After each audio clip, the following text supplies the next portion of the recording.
sini ada tabel rata-rata penjualan antara mie sedap dan mie sedap koya. Dilihat rata-rata penjualannya itu per hari, per minggu, dan per bulan 20, 120, dan 540. Kemudian barang yang kedua 10, 110, 600. Kemudian pengiriman barangnya itu sama-sama dikirim dalam waktu seminggu satu kali. Jadi supplier mengirimkan barangnya hanya satu minggu satu kali.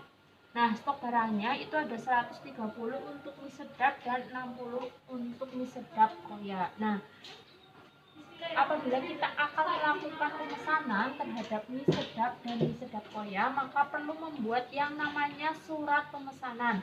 Kunci membuat surat pemesanan adalah yang pertama dilihat dari stok barangnya, kemudian dari pengiriman barangnya, seminggu kah, per minggu kah, per bulan kah, atau per hari. Nah, untuk soal di sini adalah supplier mengirimkan barang dalam satu minggu satu kali, maka yang dilihat adalah rata-rata penjualan per minggu. Ketika di sini supplier mengirimkannya per hari, maka yang dilihat adalah rata-rata penjualan per hari.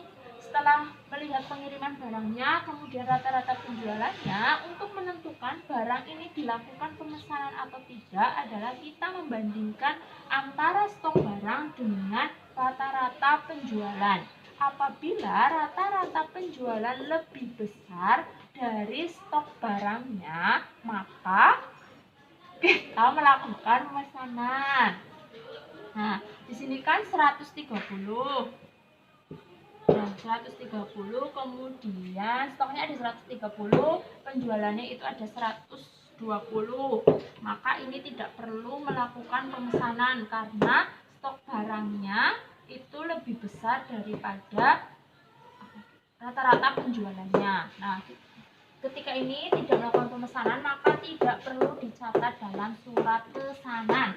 Kemudian kita lihat lagi di barang yang kedua, stok barangnya 60, kemudian pengiriman barangnya itu per minggu. Berarti kita lihat rata-rata penjualannya adalah yang rata-rata per minggu. Rata-rata penjualannya per minggu adalah 110, kemudian stok barangnya itu tinggal 60. Berarti berapa yang harus kita pesankan? Maka 110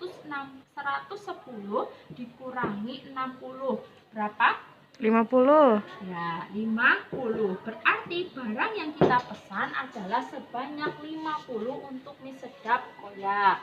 Nah, dilihat di surat pesanan. Ini adalah kolom untuk membuat surat pesanan. Ditulis nama suppliernya, nama supplier, alamat, kode, tanggal order, dan tanggal pengiriman. Ini harus sesuai dengan informasi yang ada di soal. Ketika informasi itu tidak ada di soal, maka perlu diisi sebagaimana mestinya.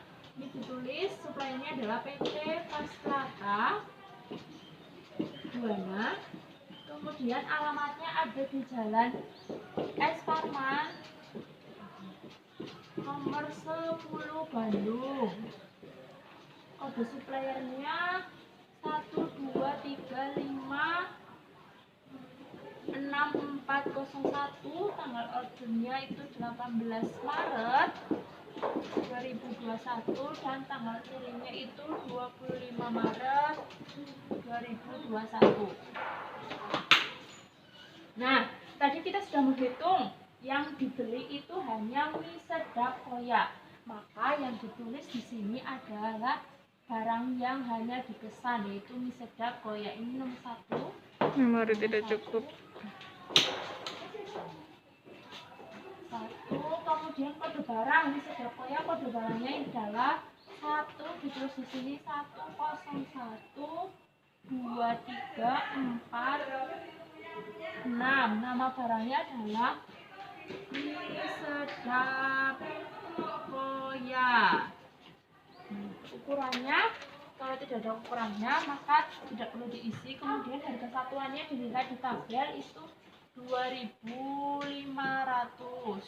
Jumlah ordernya adalah yang kita hitung tadi 50. Total rupiahnya harga satuan dikali jumlah order, berarti 2.500 dikali 5 itu adalah 125.000. Nah, dan jumlahnya berarti karena ini hanya satu pesan barang, maka 125.000. Ada diskon tidak? Kalau tidak ada informasi diskon, maka ini di strip atau dikosongi. PPN-nya adalah 10%. Nah, pajak 10% ini adalah 10% dari jumlahnya. 125.000, 10%-nya berapa? 12.500. 12.500. Ya, pintar. 12.500 berarti totalnya adalah jumlah harga ditambah pajak pertambahan nilai, berarti sebesar 100. Ditambah apa dikurang, Bu? Ditambah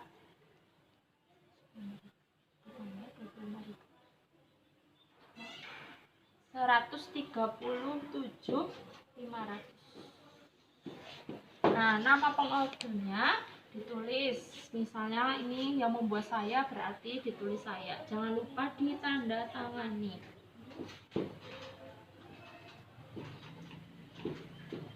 Selesai. Terus nama manajernya di siapa, Nama Bu? manajernya ini nanti ketika misalnya dalam proses pembelajaran itu boleh ditandatangani oleh gurunya, tetapi kalau misal nanti sudah masuk ke dalam dunia kerja, maka ditandatangani oleh atasan kalian sebagai persetujuan untuk melakukan pesanan terhadap barang berupa mie sedap koya. Kalau besok ujian? Kalau besok ujian, maka yang menandatangani adalah asesor kalian.